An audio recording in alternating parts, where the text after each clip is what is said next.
आपण दादा रे, आपण कसं करणार? दादा विसरतोयस का तू? लग्न मुलीकडच्यांनी लावून द्यायचं असतं की नाही? हो की नाही? मग तू सगळं आपल्यावरच घेतोस उलट. असं कसं दादा? हे बघ, एक तर ना आपण काही मागण्या केलेल्या नाहीत. केल्यात का मागण्या की आम्हाला काय असो मोडवूनच पाहिजे, सोन्याने बुवा दागदागिने पाहिजेत, कपडे पाहिजेत, हुंडा पाहिजे, काही म्हटलंय का? काही नाही. विराजसनं जसं आणलं तसं आपण स्वीकारलं. नाही म्हणजे मग काय हरकत आहे बुवा, असं म्हणते मी, नाही का? काय हो, काही चुकीचं बोलतेय का? अंदाजे काय खर्चेल? चंदू शेठ 10 लाख.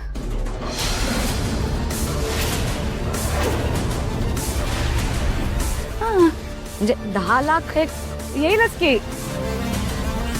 नाही म्हणजे आता एवढं दिमागदार पद्धतीने लग्न करायचं म्हणजे खर्च कमी असतो का सांगा बरं? काय बोलतेस? अगं आपल्याला विराजस आणि राधाचं लग्न बघायला मिळालं नाही म्हणून आपण आपल्या हौसेसाठी करतोय की नाही लग्न?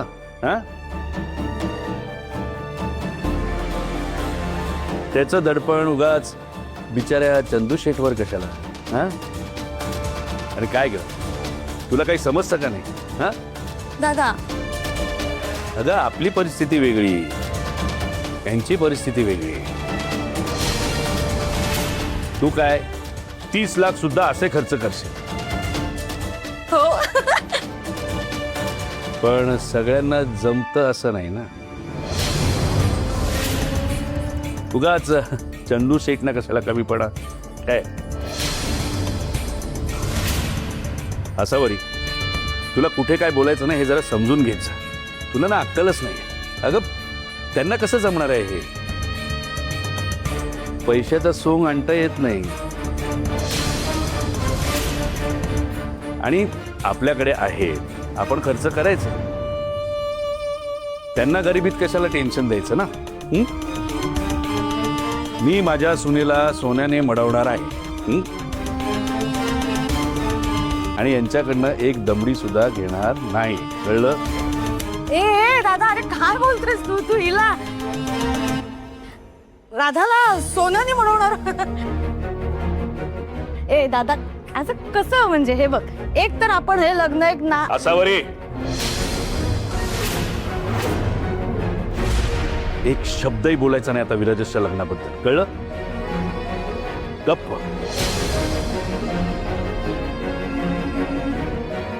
जा बाबा दादा.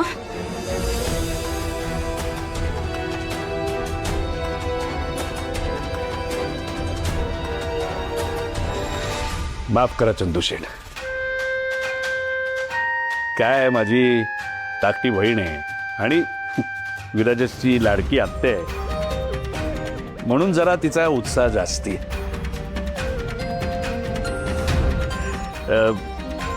आता पुन्हा लग्न म्हटलं की खर्च हा येतोच नाही का? पण तुम्ही काळजी करू नका. म्हणजे किती लाख रुपये लागले तरी सगळा खर्च मी करेन. तुम्हाला काही करू देणार नाही. तुम्ही फक्त मुलांना आशीर्वाद द्या.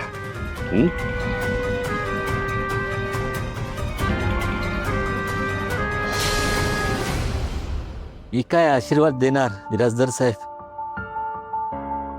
मी छोटा माणूस आहे. पण तुम्ही मात्र मोठ्या मनाचे आहात.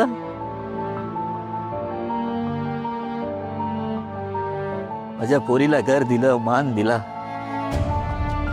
कामात स्थान दिलं, आनंद वाटतो पोरीला सुखात बघताना. मी तर तिथे सगळ्यांना सांगून ठेवले, माझी पोरगी महालात राहते, महालात राणी सारखी.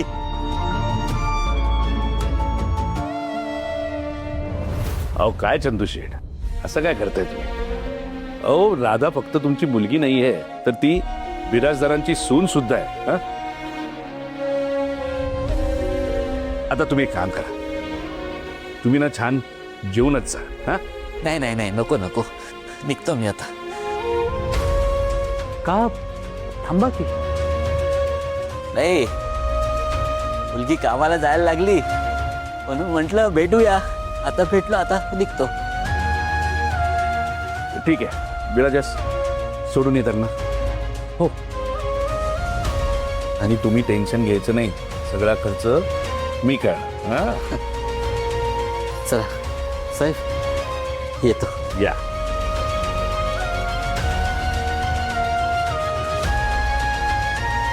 आता येतो ग. अच्छा.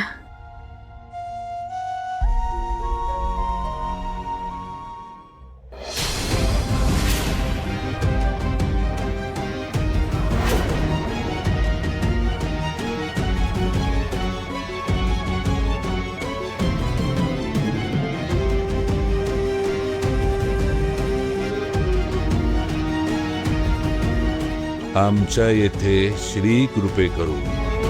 चिरंजीव विराजस आणि अनावरस राधा यांचं लग्न तोडण्यात येत आहे.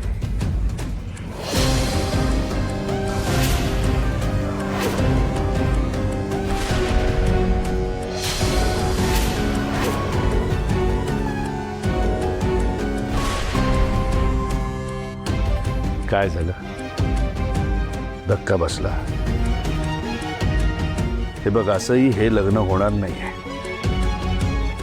तोपर्यंत तुला काय हवं ते कर,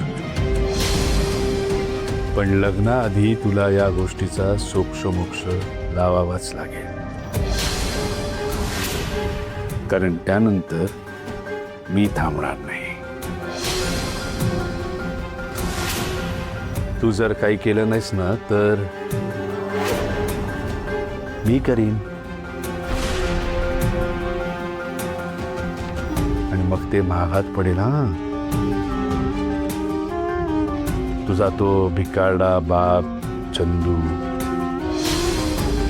त्याला काही झालं तर, परत अटॅक आला तर, अरे